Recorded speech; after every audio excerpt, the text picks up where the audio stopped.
Assalamualaikum warahmatullahi wabarakatuh. Berikut adalah tugas Learning Journal Agenda 2 dengan materi Etika Publik dari Aziz Al-Farizi peserta Latsar CPNS BMKG Angkatan 16 tahun 2021. Pengertian etika publik. Etika dapat dipahami sebagai sistem penilaian perilaku serta keyakinan untuk menentukan perbuatan yang pantas guna menjamin adanya perlindungan hak-hak individu, mencangkup cara-cara pengambilan keputusan untuk membantu membedakan hal-hal yang baik dan buruk, serta mengarahkan apa yang seharusnya dilakukan sesuai dengan nilai-nilai yang dianut. Selanjutnya, pengertian tentang kode etik adalah aturan-aturan yang mengatur tingkah laku dalam suatu kelompok tertentu. Sudut pandangnya hanya ditujukan pada hal-hal prinsip dalam bentuk ketentuan tertulis. Pengertian etika publik merupakan bentuk refleksi dari tindakan, perilaku, dan keputusan untuk mengarahkan kebijakan publik dalam rangka menjalankan tanggung jawab sebagai pelayan publik. Selanjutnya, prinsip aparatur sipil negara tercantum dalam Undang-Undang ASN Pasal 3. Yang pertama, nilai dasar. Kedua, kode etik dan kode perilaku. Ketiga, komitmen integritas moral, tanggung jawab pada pelayanan publik. Yang keempat, kompetensi yang sesuai. 5. Kualifikasi akademik. 6. Jaminan perlindungan hukum dalam melaksanakan tugas. Dan terakhir, 7. Profesionalitas jabatan. Selanjutnya, nilai-nilai dasar etika publik tertuang dalam Undang-Undang ASN Pasal 4. Yang pertama, memegang teguh nilai ideologi Pancasila. Yang kedua, setia dan mempertahankan UUD 1945. Yang ketiga, mengabdi kepada negara dan rakyat Indonesia. Keempat, menjalankan tugas secara profesional dan tidak berpihak. Kelima, membuat keputusan berdasarkan prinsip keahlian. Keenam, menciptakan lingkungan kerja yang non-diskriminatif. Ketujuh, memelihara dan menjunjung tinggi standar etika luhur. 8. Mempertanggungjawabkan tindakan dan kinerjanya kepada publik. 9. Memiliki kemampuan untuk melaksanakan kebijakan dan program pemerintah. 10. Memberikan layanan kepada publik secara jujur, tanggap, cepat, tepat, akurat, berdaya guna, dan santun. 11. Mengutamakan kepemimpinan berkualitas tinggi. 12. Menghargai komunikasi, konsultasi, dan kerjasama. 13. Mengutamakan pencapaian hasil dan mendorong kinerja pegawai. 14. Mendorong kesetaraan dalam pekerjaan. Dan 15. Meningkatkan efektivitas sistem pemerintah yang demokratis. Selanjutnya yaitu terkait kode etik dan kode perilaku tercantum dalam Undang-Undang ASN Pasal 5. Yang pertama, melaksanakan tugasnya secara jujur, bertanggung jawab, dan berintegritas tinggi. Yang kedua, melaksanakan tugasnya secara cermat dan disiplin.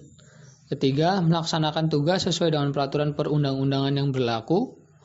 Keempat, melayani dengan sikap hormat, sopan, dan tanpa tekanan. Kelima, melaksanakan tugas sesuai dengan perintah atasan sejauh tidak bertentangan dengan peraturan yang berlaku. Keenam, menjaga kerahasiaan yang menyangkut kebijakan negara. 7. Menggunakan kekayaan dan barang milik negara secara tanggung jawab, efektif, dan efisien. 8. Menjaga agar tidak terjadi konflik. 9. Memberikan info secara benar dan tidak menyesatkan kepada pihak lain yang memerlukan info terkait. 10. Tidak menyalahgunakan informasi intern negara, tugas, status, kekuasaan, dan jabatan untuk mendapatkan keuntungan sendiri. 11. Memegang teguh nilai dasar ASN dan selalu menjaga reputasi dan integritas ASN. Dan 12. Melaksanakan ketentuan peraturan perundang-undangan mengenai disiplin pegawai ASN.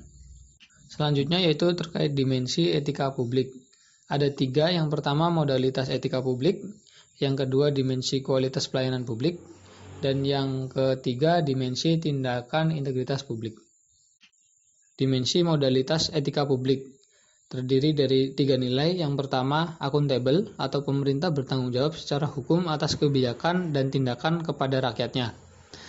Nilai kedua, transparan, dapat mempertanggungjawabkan apa yang telah dilakukan dengan memberikan info yang relevan dan terbuka terhadap pihak luar dan dipublikasikan.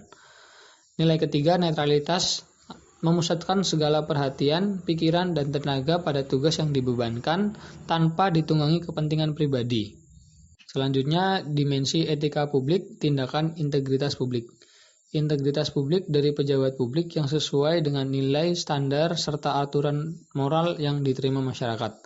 Integritas publik juga merupakan kemampuan pejabat publik yang didukung oleh institusi, hukum, aturan, kebiasaan, dan sistem pengawasan. Dimensi etika publik selanjutnya yaitu kualitas pelayanan publik. Moral dalam etika publik menuntut lebih dari kompetensi teknis karena harus mampu mengidentifikasi masalah dan konsep etika yang khas dalam pelayanan publik. Selanjutnya, penggunaan kekuasaan. Ada 3 jenis. Yang pertama, legitimasi kekuasaan. Masyarakat sepenuhnya tunduk pada penguasa yaitu raja dan memiliki kepercayaan bahwa raja adalah satu-satunya manusia yang memegang amanat Tuhan serta memiliki kekuatan kodrat yang besar. Jenis kedua, legitimasi sosiologi, dihasilkan dari proses interaksi dalam masyarakat yang memungkinkan sebagian besar kelompok sosial setuju bahwa seseorang patut memimpin mereka dalam periode pemerintahan tertentu. Yang ketiga, jenis legitimasi etis.